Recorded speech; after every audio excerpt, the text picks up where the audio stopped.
Buongiorno a tutti.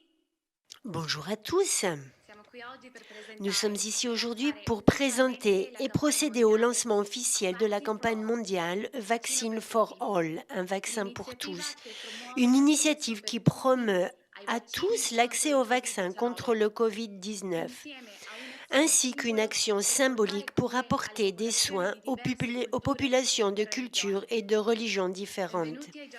Bienvenue aux journalistes qui participent à la conférence de presse, ainsi qu'à ceux qui suivent la transmission de cet événement sur la chaîne officielle YouTube du mouvement des Focolari. Nous sommes en direct streaming avec des traductions en anglais, espagnol, portugais et français. Je m'appelle Lourdes Hercules du Guatemala et j'ai aujourd'hui le plaisir de présenter ceux qui font partie de la campagne. Ce sont des mouvements, des organisations de santé et des centres de recherche du monde qui croient au droit universel aux soins et à l'internationalisme des vaccins. Aujourd'hui, nous avons plus de 40 qui promeuvent ce travail. Nous avons avec nous des représentants de certaines de ces organisations et ils participeront avec une brève présentation. Alessandra Smerilli, Italie, sous-secrétaire du Dicastère pour le service du développement humain intégral. Elle coordonne le groupe de travail économie de la commission Covid-19 du Vatican. Yacine Lafram, président de l'association Union Communauté Islamique d'Italie. Mario Bruno, président du mouvement politique pour l'unité. Vino Aram, présidente du chantier Ashram. Conlette Burns et Clara Piedad, jeunes pour un monde uni du mouvement des Focolari. Gianfranco Cattai, coordinateur de l'association Retinopera, Réseau en Action. Stefano Comazzi, président de l'ONG AMU, Action pour un monde uni. Edson Gallego, personnel de santé du bateau hôpital Pape François. Après chaque intervention, un espace sera donné aux journalistes pour poser des questions en direct via Zoom en levant la main. Il y aura également la possibilité de répondre à des questions que le public posera par le biais de la discussion sur YouTube. Je passe maintenant la parole à Conlette, Clara et Mario qui nous présentent ce projet. Thank you, Lourdes. Bonjour, merci Lourdes. Il y a presque un an, un groupe de jeunes du monde entier s'est réuni pour lancer la campagne Dare to Care. Notre proposition était simple. Nous voulions que les politiciens et les citoyens actifs donnent la priorité au prendre soin. Face à l'immense défi de cette pandémie, à tant de crises, nous avions et avons toujours besoin d'une nouvelle perspective, une nouvelle façon d'envisager les immenses défis auxquels nous sommes confrontés. Cette campagne n'est pas un simple slogan, elle repose sur des actions, des initiatives menées dans le monde entier, qu'il s'agisse de faire campagne contre la déforestation en Inde, de manifester pour la démocratie au Myanmar, de mentorer de nouveaux leaders au Burundi, de construire des routes dans les zones rurales du Salvador, d'appeler à un meilleur dialogue politique en Espagne, ou de travailler sur la polarisation politique aux États-Unis. Dans toutes ces communautés, des gens se sont réunis pour essayer d'être ce changement qu'ils veulent voir dans leur communauté et dans le monde. Nous nous sommes engagés à faire 3 choses dans le cadre de cette campagne. Apprendre, découvrir les besoins de nos communautés locales et mondiales, agir pour y répondre et partager ces expériences avec d'autres. Lors de notre campagne de la Semaine Monde Uni au début de ce mois et ici aujourd'hui, nous avons la prochaine étape naturelle, un vaccin pour tous. Moi, je viens d'Irlande du Nord où près de 70% des adultes ont reçu une dose de vaccin et je vais bientôt recevoir mon propre vaccin. Un ami m'a raconté son expérience de la vaccination récemment. Faire la queue, recevoir le vaccin dans le bras, attendre 15 minutes et rentrer chez soi en remerciant les scientifiques qui l'ont fabriqué, les logisticiens qui l'ont organisé et les infirmières qui l'ont administré. C'est un moment où il a senti une réelle solidarité, où il a eu l'impression d'avoir fait sa part, d'avoir pris soin des autres et à ce moment-là, d'être pris en charge par les autres aussi. Cette expérience ne devrait pas être réservée à quelques privilégiés, elle devrait être le droit de chacun, où que l'on vive. C'est pourquoi cette campagne Dare to Care, oser prendre soin, s'engage à travailler, à la fois au niveau politique et au niveau communautaire, pour faire tout ce qui est en notre pouvoir pour que le vaccin pour tous devienne une réalité. Maria Clarinia vous expliqueront maintenant comment nous allons.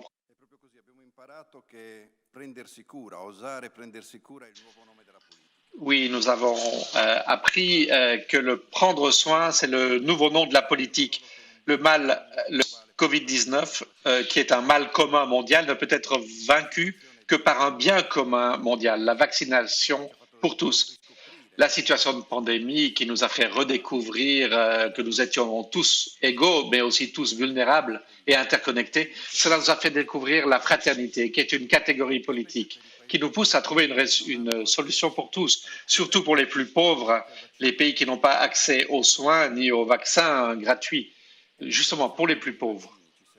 Et c'est l'internationalisme des vaccins qui nous semble la réponse politique que les gouvernements, les organisations internationales peuvent et doivent donner. Et puis, il y a aussi une réponse populaire que tous unis, organisations de différentes cultures, de différentes foi, de différentes religions, que tous ensemble nous pouvons donner comme une réponse populaire de très nombreux peuples, comme une stimulation pour les gouvernements. Et Clara nous en parlera dans un moment.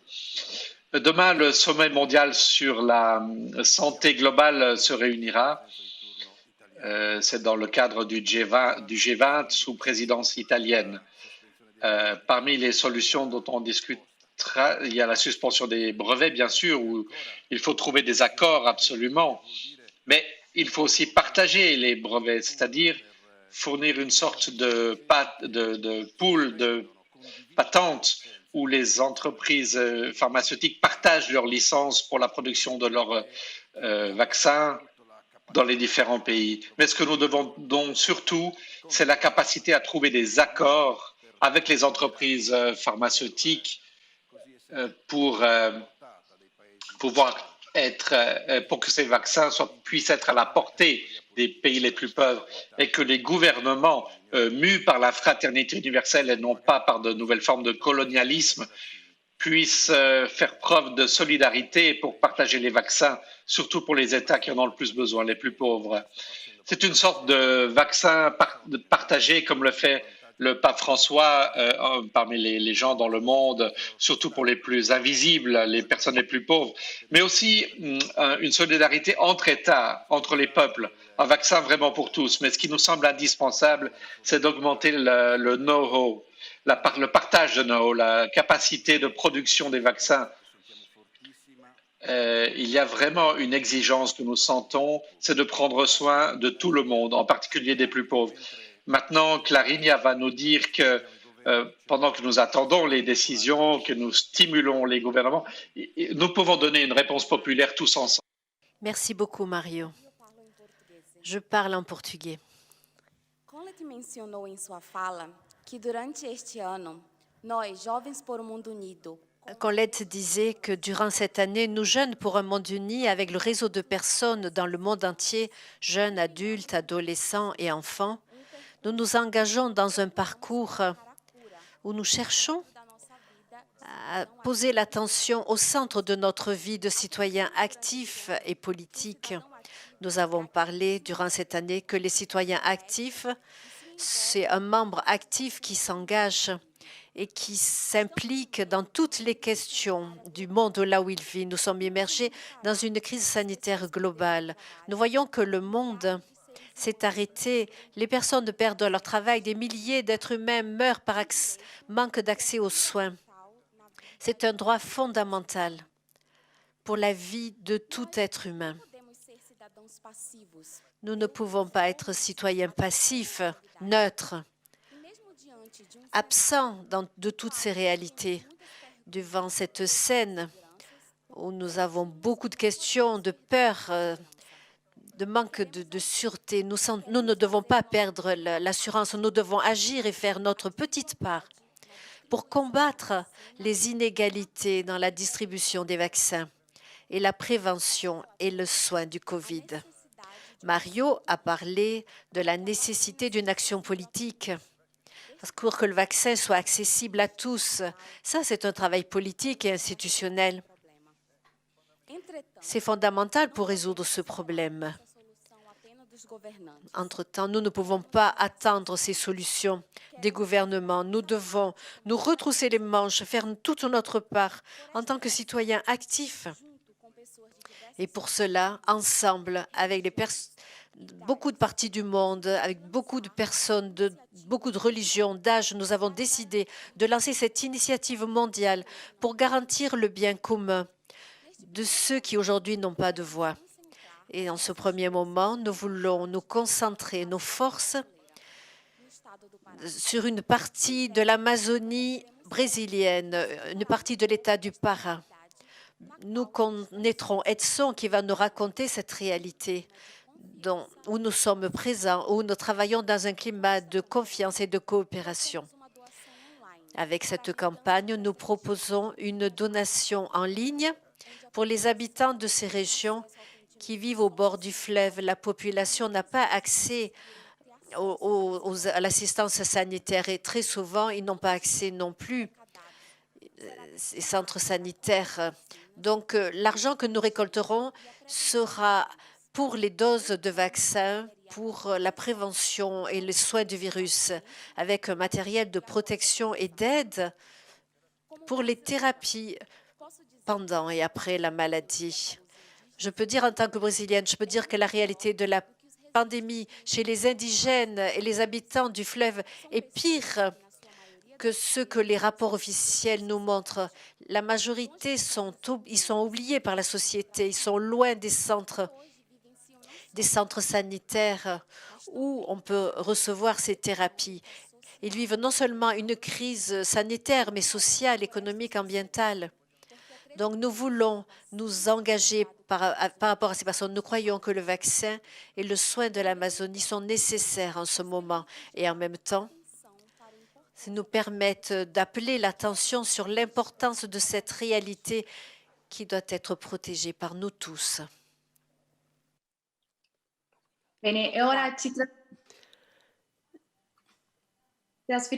Maintenant, nous nous déplaçons en Amazonie, où est né le bateau Hôpital Pape François, qui depuis septembre 2019 dessert différentes régions.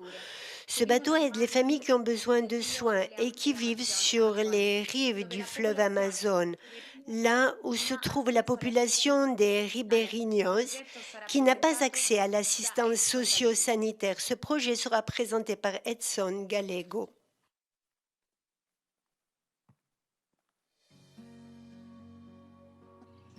Ciao a tutti, io sono Edison, infermiere, vi porto un saluto speciale dal cuore dell'Amazzonia. Siamo nella città portuale di Óbidos, che si trova sulla riva più stretta del fiume. Abito in quartieri poveri e semplici, Intanto mi con sembra tante che l'audio situazioni del di video dolore. non c'è, io vi saluto, Siccome la sono città è Edson, tra la foresta e il fiume, sono qua essa si trova nell'Amazzonia, isolata e chiusa vi nei porto suoi saluti problemi speciali. sociali. E qui le sfide non mancano e ci saranno sempre. Con i contributi di tanti volontari, giovani, adulti, professionisti di vari campi, è stato possibile realizzare da alcuni anni il progetto Amazonia, un'iniziativa nata per prenderci cura dei grandi... Je suis Edson, un infirmier. Je vous apporte une salutation spéciale du cœur de l'Amazonie. Nous sommes dans la ville portuaire d'Óbidos, qui se trouve sur la rive du fleuve. J'habite dans un quartier pauvre et simple avec de nombreuses situations de souffrance. Comme la ville se trouve entre la forêt et le fleuve, elle est isolée, refermée sur ses problèmes sociaux. Ici, les défis ne manquent pas. Grâce à la contribution de nombreux volontaires, jeunes et adultes, professionnels de différents domaines, il est possible de réaliser depuis quelques années le projet Amazonie, une initiative créée pour prendre en charge de graves situations sociales, économiques et sanitaires. La situation ici, déjà précaire, s'est considérablement aggravée avec l'arrivée de la pandémie de Covid-19. Dans la région, il y a de petits hôpitaux, peu de médecins et peu de personnel de santé. Ma quasi sempre questi ospedali assistono le persone che abitano nella città. Ils réussissent vraiment à faire des miracles avec leur travail, mais presque toujours ces hôpitaux aident les gens qui vivent dans les villes Tout le reste de la population qui vit dans les communautés le long du fleuve se retrouve sans un minimum de soins. D'où la création du bateau-hôpital Pape François, organisé de manière à atteindre les personnes les plus éloignées et qui ont besoin d'une assistance médicale. Il a déjà rejoint un total de 700 000 habitants le long du fleuve. C'est un véritable miracle grâce à l'engagement de nombreux bénévoles et à l'aide économique qui ne suffit toutefois pas. L'engagement a été plus important en cette période d'urgence pandémique. Nous nous sommes donc réorganisés spécifiquement pour lutter contre la pandémie avec des professionnels de la santé et une assistance médicale spécifique. L'hôpital de la ville n'a pas de soins intensifs. Il y a 16 lits, peu de respirateurs. À un moment donné, il n'y avait même plus de bouteilles d'oxygène, plus de médicaments. Les hôpitaux, en peu de temps, ont été remplis avec des files d'attente impossibles à gérer. Les besoins actuels sont les vaccins en ce moment. Nous procédons très lentement à la distribution, mais une grande partie de la population n'a pas encore été vaccinée. L'État assiste principalement ceux qui vivent dans les centres urbains, et donc ceux qui vivent en marge, comme les habitants des rives du fleuve, risquent d'être invisibles. Ce mois-ci, la situation s'est aggravée parce que nous sommes dans la période des grandes pluies. Le niveau de la rivière a beaucoup augmenté, inondant les communautés le long de la rivière, empêchant la pêche et la navigation vers la ville pour acheter de la nourriture, des médicaments et d'autres choses. Nous continuons ici, comme de petits morceaux de levain dans la grande masse, à essayer d'apporter l'espoir et la joie de vivre. Nous pensons que c'est seulement dans ce réseau mondial que nous pouvons véritablement viser la fraternité universelle et ensemble embrasser concrètement cette partie de l'humanité souffrante et exclue. Avec vous, les jeunes du monde entier, nous voulons prendre soin d'eux. Merci pour ce que nous allons faire ensemble.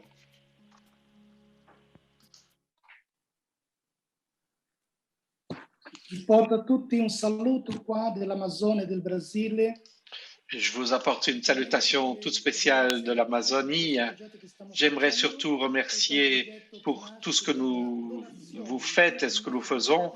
C'est un projet qui vient, qui est né grâce aux dons de très nombreuses personnes du Brésil et du monde entier. Beaucoup d'opérateurs sanitaires qui contribuent à ce projet, qui est de faire arriver aux plus pauvres, aux tout derniers, le nécessaire. Mais 3 personnes sont importantes, il faut les nommer. Le supérieur de l'ordre des frères religieux qui a fondé cette expérience du bateau-hôpital avec Monseigneur Don Bernardo Balman, qui est l'évêque d'Obidos, qui, avec cette impulsion donnée par le pape François, a donné vie à ce projet. Ce projet est possible aujourd'hui avec la collaboration de nombreuses personnes dans le monde et aussi de beaucoup d'enfants qui collaborent avec les petites pièces qu'ils nous donnent à cette mission.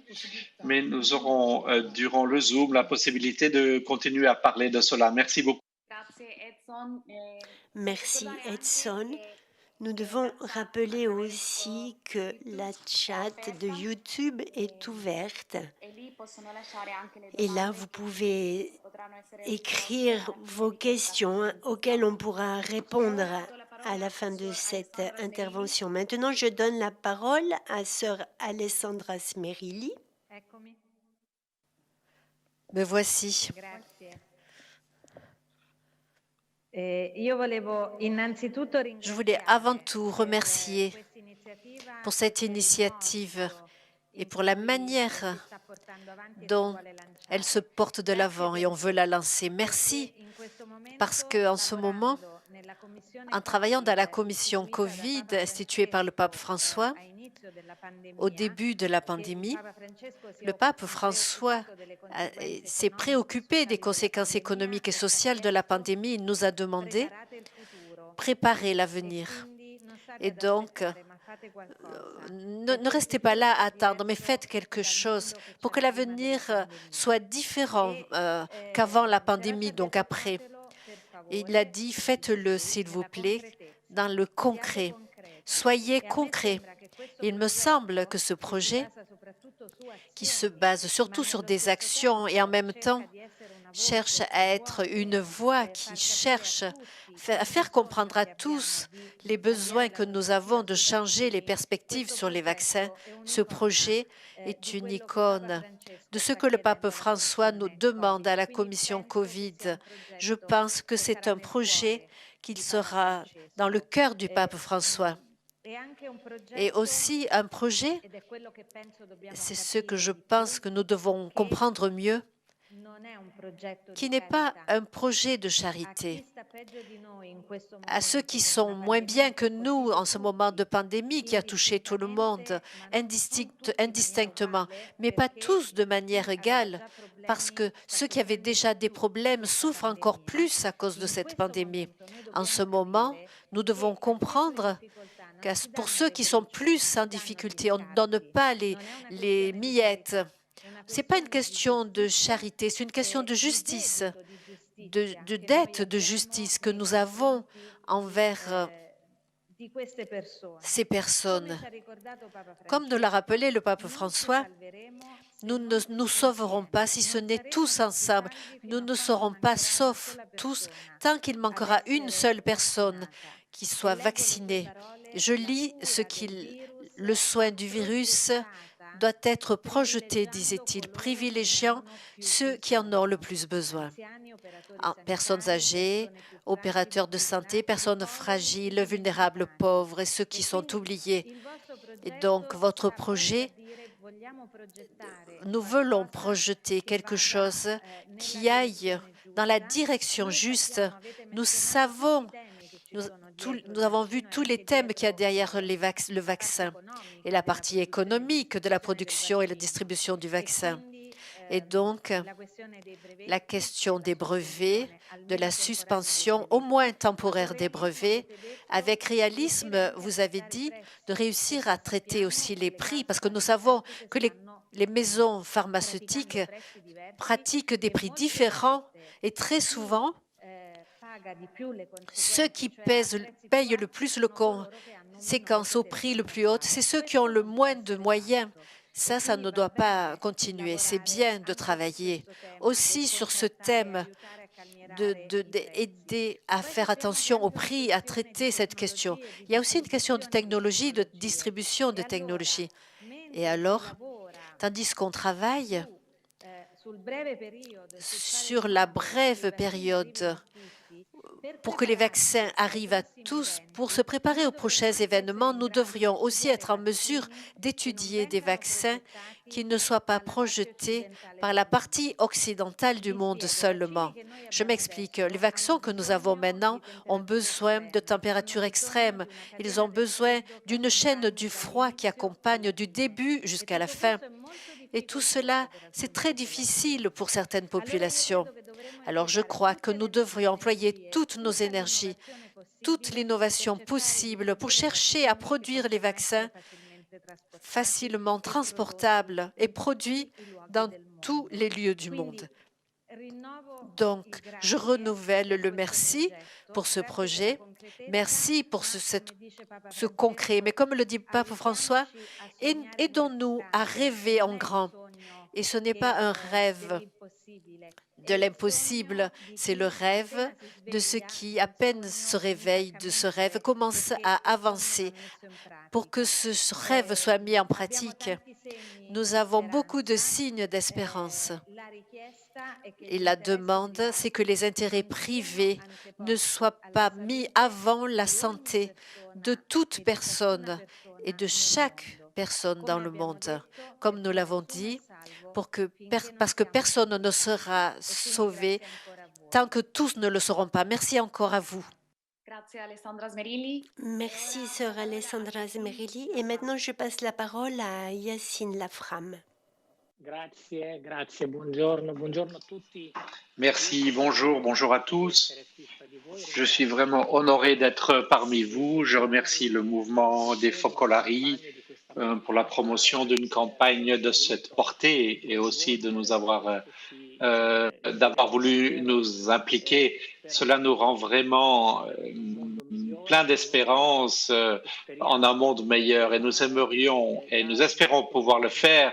Nous aimerions donner notre solution à une campagne qui concerne une zone géographique bien précise du monde, certes, mais d'une certaine manière qui appelle notre attention à ce que vit le monde entier. Certainement les pays en voie de développement, les pays du tiers-monde qui souffrent le plus du malaise, des difficultés que crée la pandémie à des populations entières. Et je suis vraiment désolé d'assister à toutes ces inégalités qui s'étendent toujours plus parce que un vacciné aujourd'hui est un privilégié, un non vacciné devient une sorte de lépreux dont il faut se distancer parce que celui qui n'est pas vacciné à un certain point deviendra comme s'il était infecté ou contagieux, alors que le reste du monde, les privilégiés auront eu la possibilité de se faire vacciner. Donc cela doit nous montrer que nous risquons de créer des injustices plus grandes pour des régions, par rapport à des régions qui sont déjà touchées par la faim, par les injustices, les inégalités, et tout cela mine ce qu'est leur vie dans la dignité. Et nous avons une co-responsabilité par rapport à ce qui se passe aujourd'hui dans le monde et aussi par rapport à ce qui pourrait arriver. N'oublions pas que nous sommes, et cela a bien été dit tout à l'heure, que nous sommes reliés les uns aux autres et nous risquons d'une certaine manière une fois que nous aurons vacciné des populations entières, nous risquons de commencer à répudier les autres et regarder avec suspicion les autres pays qui n'ont pas réussi aujourd'hui, qui n'ont pas réussi à vacciner une grande partie de leur population, et même pas le personnel sanitaire. Et donc, nous sommes très préoccupés et nous espérons que cette campagne pourra faire en sorte que soient promues d'autres campagnes de vaccination pour d'autres populations dans le besoin. Je veux rappeler la contingence du moment, ce qui se passe aujourd'hui dans les territoires palestiniens. N'oublions pas que la bande de Gaza, ce petit bout de terre où il y a une très forte densité de population, a été bombardée. Dans cette bande, le seul laboratoire Covid à disposition des Palestiniens a été bombardé et seuls 3% des Palestiniens ont pu être vaccinés par rapport aux plus de 60% d'Israéliens. Ça doit nous faire réfléchir vraiment sur la situation de la pandémie qui continue à devenir de pire en pire dans de nombreux coins du monde. Dans la bande de Gaza, il y a de très nombreuses personnes infectées et 43% sont positives, sont touchées. Et n'oublions pas que, tandis que de nombreux pays vaccinent même les enfants, dans d'autres pays, il n'a même pas été possible de vacciner le propre président, juste pour bien se comprendre. Ces pays vivent aussi de nouveaux variants qui continuent à faire de nouvelles victimes. Mais nous avons confiance dans le fait que le monde puisse se relever. Mais ce sera possible seulement si nous nous rendons compte que nous sommes interconnectés et que nous sommes co-responsables. Merci encore et tous mes compliments pour le grand travail que vous portez de l'avant. Merci à vous, Yassine Lafram, président de l'association de la communauté islamique de l'Italie. Je passe la parole maintenant à Gianfranco Catai, qui est coordinateur de l'association Retinopera. Bonjour, c'est un honneur d'être avec vous aujourd'hui. Je vous apporte les salutations de Retinopera qui est né en Italie, qui rassemble 23 associations et mouvements catholiques sur le plan national avec environ 4 millions d'adhérents. Le mouvement des Focolari en fait partie et il est même une des pierres d'angle de notre association. Moi, je pense que nous sommes en train de vivre une opportunité très importante, une occasion extraordinaire, parce que par rapport à ces thèmes, il y a deux types d'approches. Par exemple, la question du droit au vaccin. Deux types d'approches. Un type, c'est sécuritaire et l'autre, c'est la solidarité. L'approche sécuritaire, personne n'est sûr tant que nous ne sommes pas tous en sécurité. Ça, c'est très laïque, mais c'est l'effet de la mondialisation, nous le vivons et nous sommes en train de le comprendre. Et la deuxième chose, sans solidarité, il n'y a pas d'avenir. Mais depuis quand le savons-nous? L'effet des inégalités entre le Nord et le Sud, mais aussi au sein du même Nord, tout cela nous montre que s'il n'y a pas de solidarité, les inégalités grandissent, la pauvreté, etc. Donc c'est une occasion très importante parce que c'est un travail systémique, une approche de subsidiarité qui est nécessaire. Et pour nous, les Italiens, on l'a inscrit dans la Constitution, la subsidiarité. Le rôle de la politique, le rôle de l'économie, le rôle de la société civile sont mis en évidence. Et nous devons affronter, faire des actions, comme cela a déjà été dit, et j'aimerais le répéter, des actions de justice. Coopérer pour donner des réponses de justice à tous dans le monde entier. Donc il me semble que ce discours qui commence aujourd'hui avec la campagne des vaccins et qui est très concrète, avec une expérience très concrète en Amazonie. Donc c'est une expérience qui commence à propos des médicaments. Nous espérons que tout cela pourra inaugurer un temps futur meilleur. Je me réfère en particulier à la production de médicaments essentiels dans les pays pauvres. Depuis combien de temps parlons-nous de la possibilité que les médicaments essentiels puissent être produits localement en récupérant aussi le savoir-faire pour faire ces médicaments. Et ça nous semble très important. Certaines tentatives ont été faites, mais nous avons vu qu'il y a eu un blocage de la part des entreprises pharmaceutiques. On n'est pas hors du monde, on n'est pas ingénu, mais le bien commun dans le monde doit passer à travers des expériences qui sont en pointe. Et je suis sûr que l'expérience que nous sommes en train de lancer aujourd'hui ensemble, et nous sommes honorés de pouvoir le faire ensemble, c'est une expérience très importante. Merci beaucoup. Grazie a lei. Merci à vous, Gianfranco. Et maintenant, nous passons la parole à... Ringraziamo lei, Gianfranco Catai, coordinatore Donc, della on remercie Gianfranco Catai.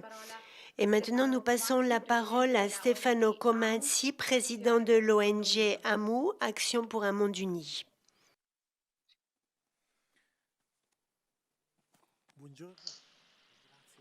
Bonjour et merci à tous. Comme cela a déjà été dit à plusieurs reprises, cette campagne est complétée par une action concrète de solidarité en faveur des nombreuses populations qui ont le plus besoin et qui sont exclues de l'accès aux soins nécessaires et à la prévention nécessaire contre la pandémie de Covid-19.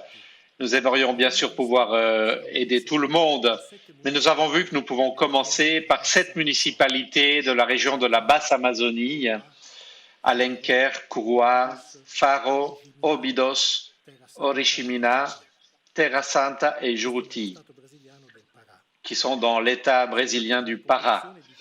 Il s'agit d'une population d'environ 259 000 habitants dont une grande partie vit sur les rives du fleuve Amazon et de ses affluents.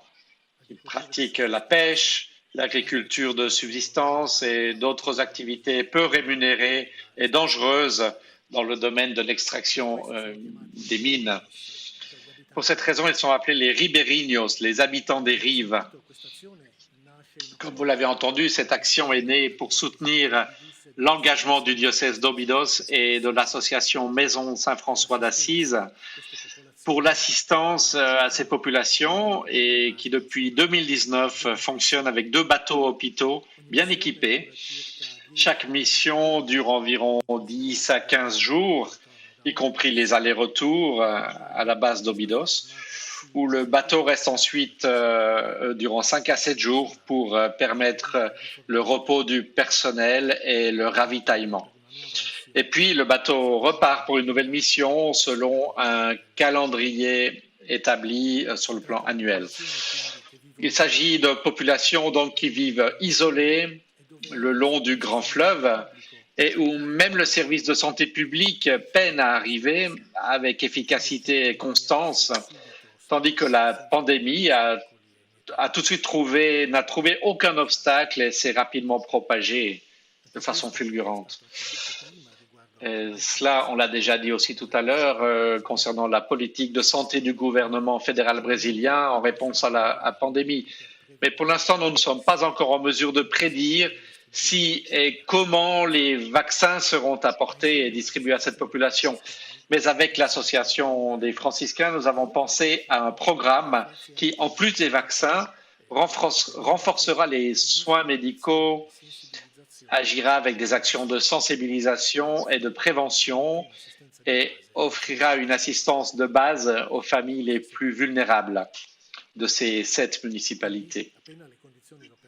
Donc, dès que les conditions le permettront, le programme de vaccination sera mis en marche, en collaboration bien sûr avec les autorités sanitaires des municipalités concernées et selon les priorités du programme national d'immunisation.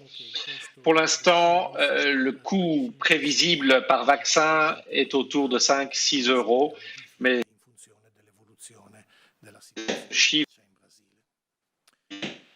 en fonction de l'évolution de la situation. Sont effectués dans le cadre, et il faut vraiment le dire, du programme de santé existant des bateaux hôpitaux avec le triage, le diagnostic et les soins spécialisés si nécessaire.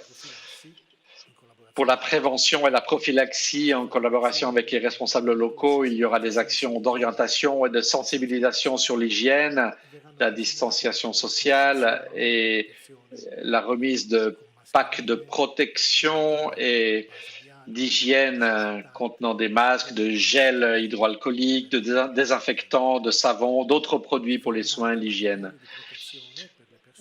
Du matériel de protection sera également fourni aux personnes qui assistent et visitent les communautés.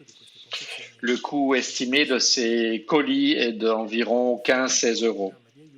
Enfin, le programme d'aide aux familles les plus vulnérables comprend la distribution de colis qui contiennent du riz, de l'huile végétale et haricots de sucre, des pâtes, du lait en poudre, d'autres aliments, et puis là où ce sera nécessaire aussi des aliments pour bébés. Si possible aussi, des articles d'hygiène personnelle et de désinfection seront également distribués. Le coût moyen de chaque unité est estimé à 17 euros. Mais avant de conclure, j'aimerais souligner un aspect très important. La réciprocité. La réciprocité pour nous de l'Action Monde Uni, et pas seulement pour nous, c'est vraiment très important parce que personne ne doit se sentir comme un bénéficiaire passif. Mais il faut que se créent des liens de fraternité entre les communautés de ceux qui donnent et de ceux qui reçoivent ces aides. Cette vision est également partagée par le diocèse d'Óbidos et l'association des franciscains, si bien que lors de leur séjour le long du fleuve, les communautés qu'ils visitent contribuent généralement avec ce qu'elles ont, des volailles, des fruits, légumes, autres biens, etc. Mais nombreux sont aussi ceux qui se rendent disponibles par des services bénévoles pour soutenir et contribuer à ces missions. Alors, je vous invite donc à soutenir cette campagne et cette action.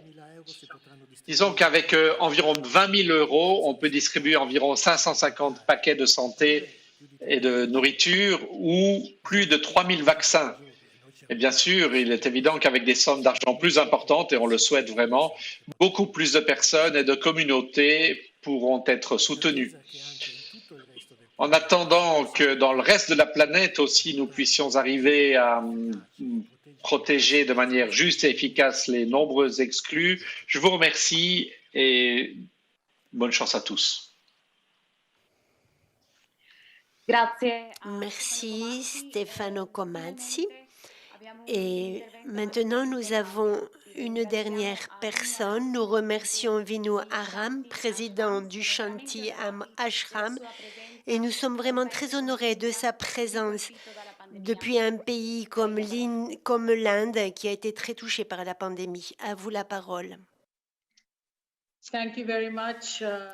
Merci beaucoup. Je m'unis à ce moment pour appeler encore à la solidarité. Si on regarde les signes de la pandémie, les nombres, nous avons vu qu'il y a 160 millions de personnes, de frères et de sœurs qui ont un nom, une adresse, une famille et qui sont morts. L'Inde, à la deuxième vague, beaucoup de personnes encore positives ont le virus. Hier en Inde, nous avons vu avec les statistiques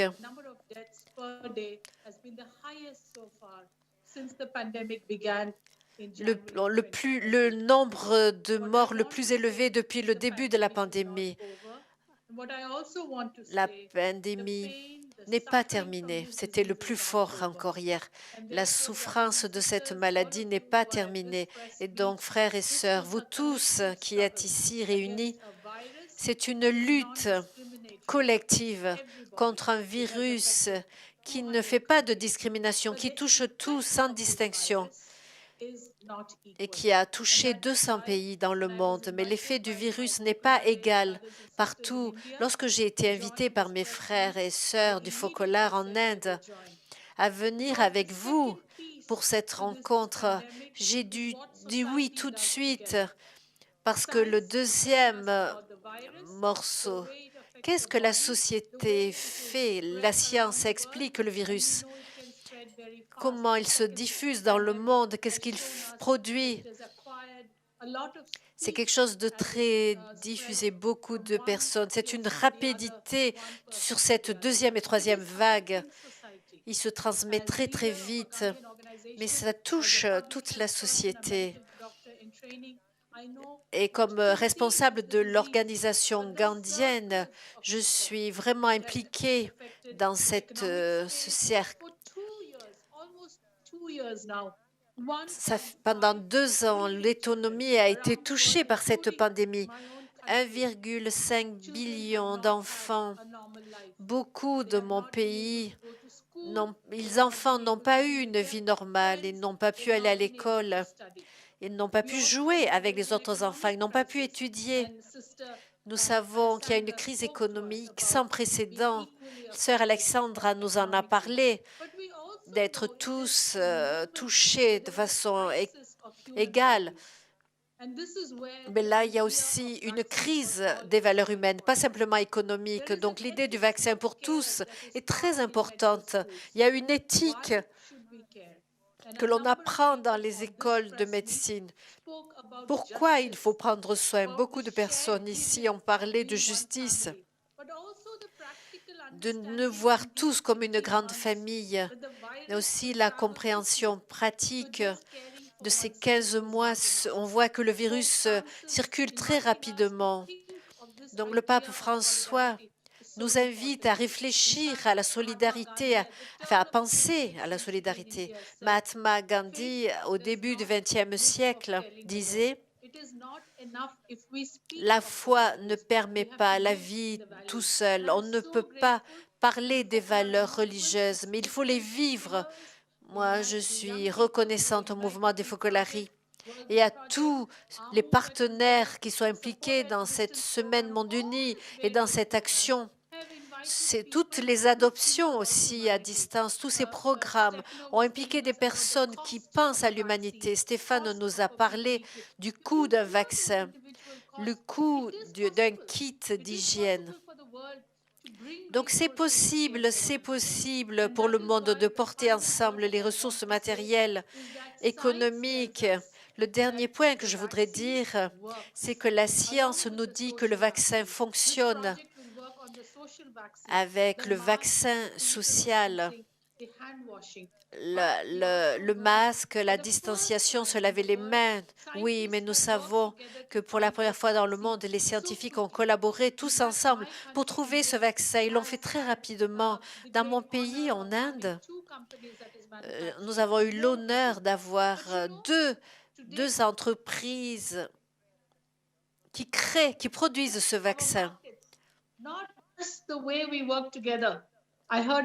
Mais nous ne pouvons pas vivre le marché comme on l'a vécu jusque-là. Il y a la mondialisation qui nous montre qu'aujourd'hui, la solidarité porte à la sécurité. Mahatma Gandhi disait que le progrès de tous doit être compté pendant les moments de crise et le progrès de tous doit être pensé au moment de prospérité. Je suis très heureuse que cette action très pratique, ce programme que nous avons commencé dans un lieu. Je le soutiens, ce vaccin pour tous, nord, sud, est, ouest, personnes âgées, jeunes. Moi, je travaille avec le gouvernement de l'Inde et nous faisons cet appel au vaccin pour tous, pas simplement américains, italiens, mais pour tous, parce que cette famille mondiale est toute reliée. C'est une famille mondiale qui doit se réunir pour rêver d'un avenir où nous pouvons vivre notre solidarité tous ensemble. Je suis avec vous. Et si nous pouvons contribuer à ce projet, je vous invite tous ceux qui m'écoutez, le coût d'un vaccin, le coût de 1000 vaccins, un kit, 1 million de kits, ce que vous pouvez. Unissez-vous à ce projet parce que c'est la vie des personnes qui est en jeu, que nous voulons protéger. C'est notre humanité collective que nous mettons au service de notre peuple. Merci. Nous remercions de nouveau Vinu Aram, président du Shanti Ashram. Merci aussi à tous nos invités et ceux qui représentent certaines des organisations qui promeuvent cette initiative, un vaccin pour tous. Et nous concluons la partie présentation en vous montrant le site web qui a été créé pour cette campagne, qui s'appelle vaccineforall.org. Et nous avons une vidéo qui nous montre comment a été créé ce site. Vous le trouverez dans les différentes langues. Mais en attendant, je vous dis que vous pouvez trouver des informations sur cette initiative, les informations qui aident et qui promeuvent cette campagne. Et vous trouvez aussi de quoi il s'agit dans ce projet. Vous avez aussi la possibilité de devenir partenaire. Qui veut devenir partenaire de cette campagne? Les différentes organisations, les réseaux, les associations qui croient que ce vaccin est un bien commun. Nous avons la possibilité aussi de donner à travers ce site Internet. Vous trouverez en haut à droite la possibilité de faire des dons.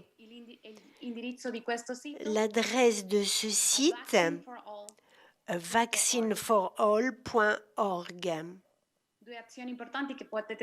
Deux actions importantes que vous pouvez trouver sur ce site, comment faire un don et comment devenir partenaire donc. Je rappelle l'adresse vaccineforall.org. Maintenant, nous avons la parole pour les questions des journalistes qui doivent lever la main Avant de poser la question sur le Zoom et ceux qui suivent cette conférence à travers le canal YouTube, vous pouvez le faire à travers la chat. Posez vos questions à travers la chat. Voyons si nous avons quelques questions de la part des journalistes.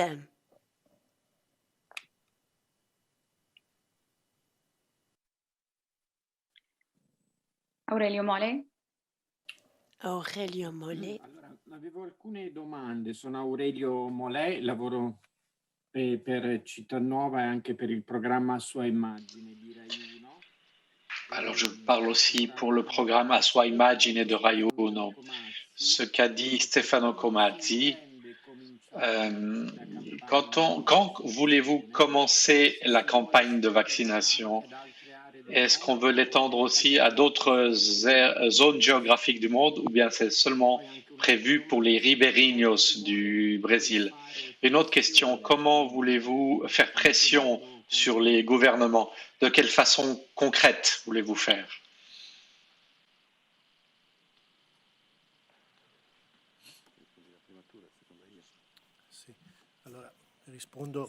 Oui, donc je réponds. Merci.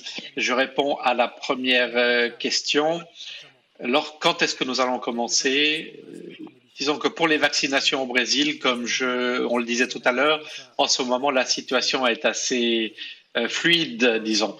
Il y a un débat très vif au sein du Parlement fédéral et il faut attendre de comprendre quels seront les développements de ce débat et quelles seront les normes qui en ressortiront par rapport au vaccin.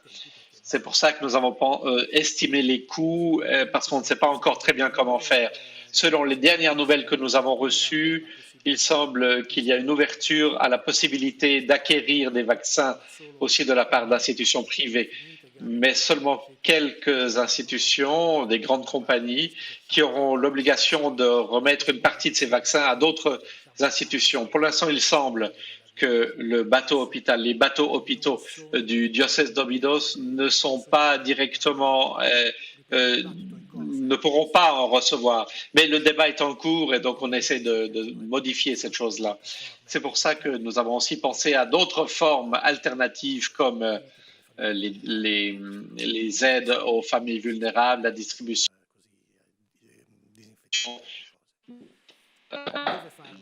etc.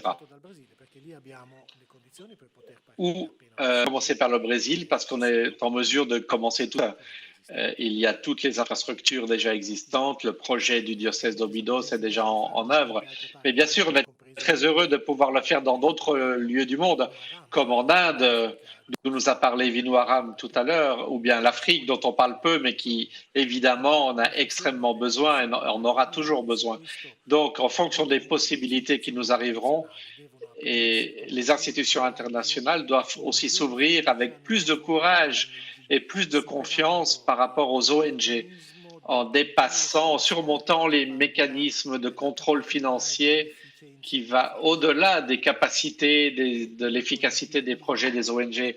Parce que beaucoup d'ONG arrivent ou pourraient arriver là où les gouvernements n'arrivent pas, mais elles ne peuvent pas le faire parce que peut-être le système de contrôle financier est extrêmement rigide et sélectif. Donc, cela empêche beaucoup d'ONG qui seraient capables et motivées d'arriver à certains endroits où personne n'arrive. Donc ça, c'est aussi un appel que nous lançons à la classe politique internationale. Moi, il me semble que cette action symbole, qui est une action populaire, sert à stimuler les gouvernements pour dire le peuple s'exprime avec de nombreuses organisations de différentes cultures et foi, de nombreuses nations. Et ces organisations disent au gouvernement, il faut qu'on prenne soin. C'est-à-dire, il faut trouver des solutions politiques. Et moi, je partage ce qui a été dit. Nous ne pouvons pas... c'est-à-dire, quand on est face à une pandémie, il faut agir d'urgence. Des prix Nobel en 2020 ont déjà lancé ces appels. C'est arrivé sur les tables des puissants du monde. Mais et ils avaient cette indication. Ils disaient le vaccin est un bien commun, c'est la réponse d'aujourd'hui. Il y a une réponse populaire, mais il y a aussi une réponse politique. Et comme on le disait, le G20 se réunit demain, le sommet global pour la santé, et des personnalités se retrouveront, des États se retrouveront qui peuvent avoir une influence sur l'OMC, par exemple. Le thème que l'on aborde ces jours, la suspension des brevets ou une forme partagée de brevets, donc avec la responsabilité sociale aussi des entreprises pharmaceutiques productrices de vaccins, mais surtout, et cela on l'a déjà dit aussi, le transfert de compétences, de savoir-faire, de la chaîne du froid, etc., afin que tous les pays puissent produire des vaccins et d'avoir des vaccins au moins à disposition. Ça, c'est une réponse politique qui doit être aussi, qui a besoin de notre apport, de notre soutien. Nous avons écrit à la présidence du G20, qui est en ce moment en Italie. On a demandé une rencontre afin qu'il y ait dès demain, mais ces prochaines semaines, et en partant de cette action, une réponse concrète, parce qu'il faut vraiment du concret aujourd'hui.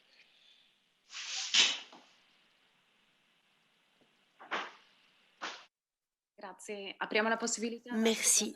Nous avons la possibilité pour d'autres journalistes de poser des questions.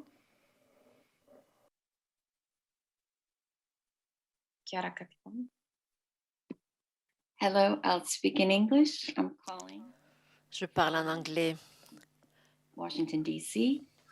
And J'appelle de Washington. Je parle de Washington. just to give Je suis éditrice pour la New City, États-Unis. Aux États-Unis, nous avons 32 millions de cas de COVID confirmés. 800 000 morts, semble-t-il, mais 37% ont été vaccinés malgré toutes les disponibilités. Nous essayons de comprendre quelle est la désinformation sur ce sujet. Ma question serait, cette conférence de presse est très importante pour mettre en route un débat sur les besoins d'un vaccin. Mais je me demande, dans les pays, cette disponibilité, quelqu'un a besoin de recourir à d'autres pays. Quelles sont les communications possibles, les instruments de communication que nous avons pour diffuser l'information juste? Une autre question, quels sont les canaux pour transférer ceux qui sont plus des instruments, ceux qui ont le plus besoin? Aux États-Unis, on produit beaucoup, par exemple, de ventilateurs, respirateurs pour les pays les plus pauvres. Ces technologies peuvent être partagées, mais comment? Je pensais en particulier à l'Inde. C'est les questions que je me pose. Merci.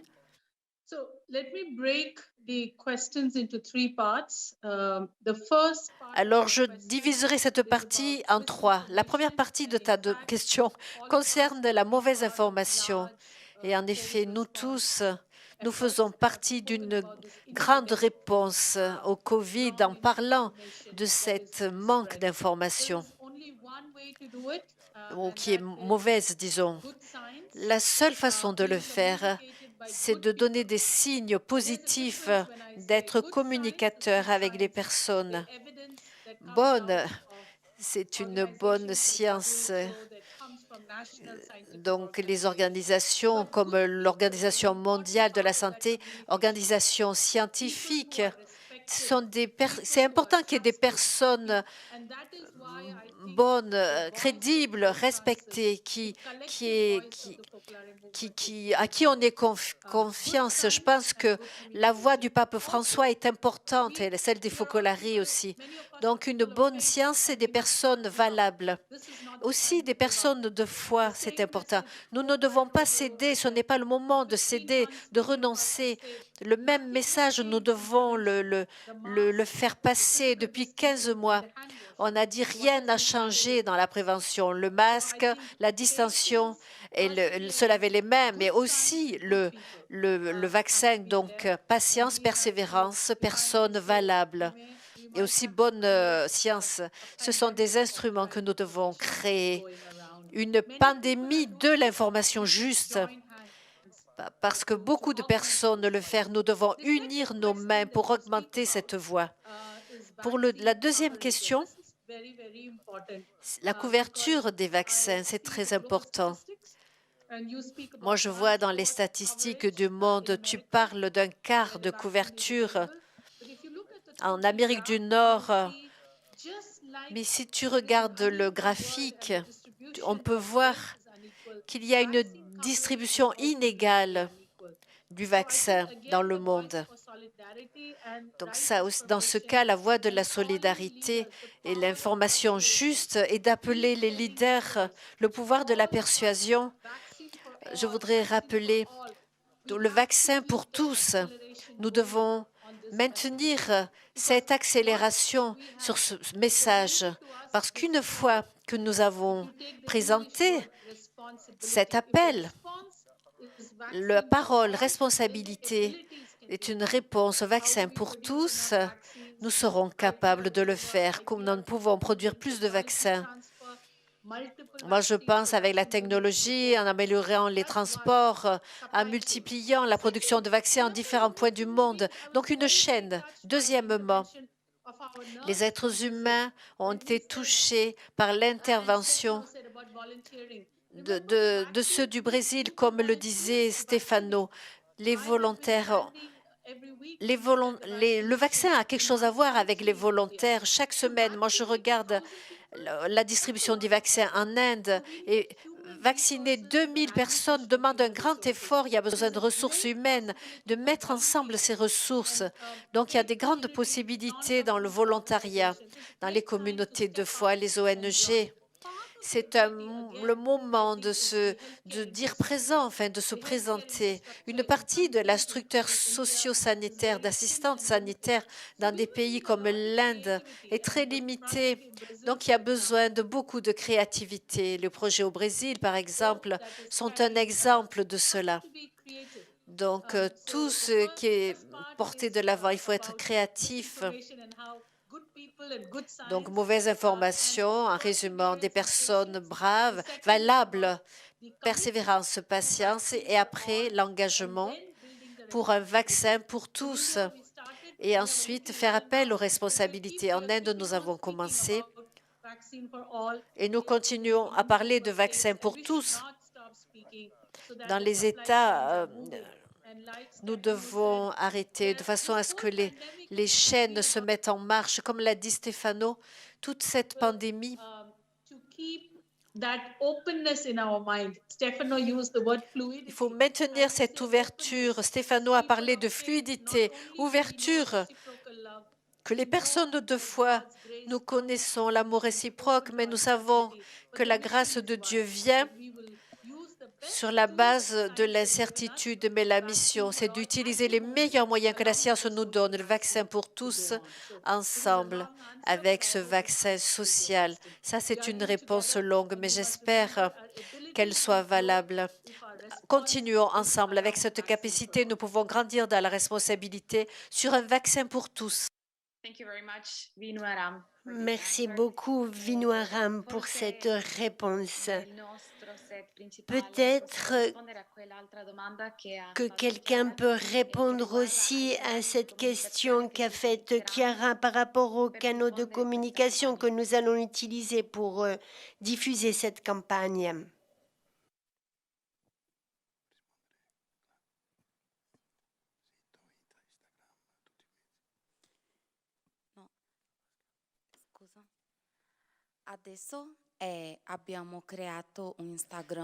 Nous avons créé Instagram avec le nom de notre campagne. Nous avons aussi notre site qui est un moyen de communication. Il y a toutes les informations pour faire une donation.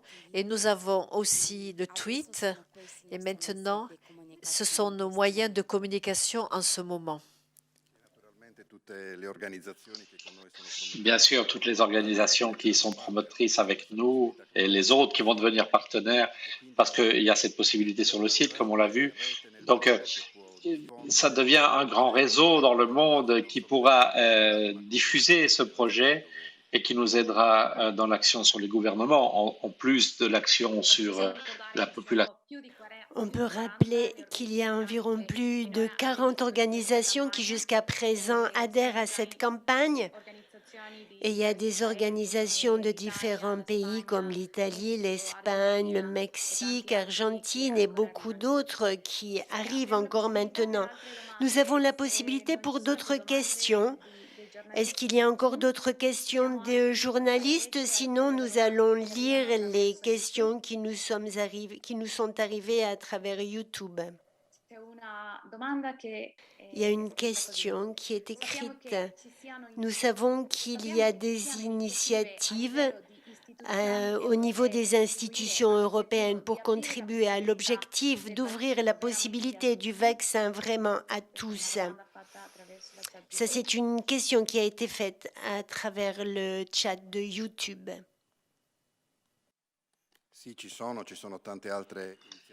Oui, il y a beaucoup d'autres initiatives. Nous pensons que la prise de position sera prise demain au sommet du G20. L'Union européenne pourra s'exprimer aussi de façon très claire. Ça, c'est une action qui est en réseau et qui soutient d'autres actions qui existent déjà dans le monde pour atteindre tout le monde. Donc, ça se veut une opportunité pour renforcer l'action, de faire la pression juste sur les gouvernements. Donc, c'est en lien avec, dans la ligne de ce que font déjà beaucoup d'organisations pour ce vaccin global.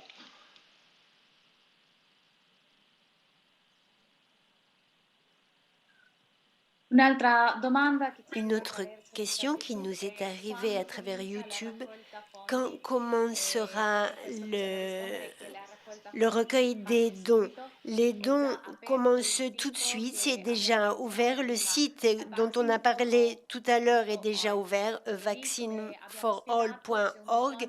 Et comme on l'a expliqué, il y a une touche où il y a toutes les informations, où vous pouvez faire vos dons à travers ce site.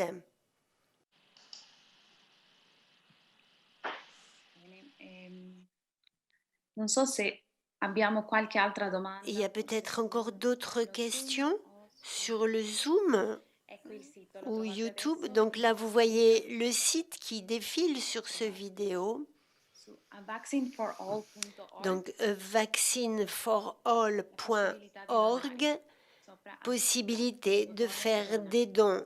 En haut à droite, il y a cette touche Donna pour les dons.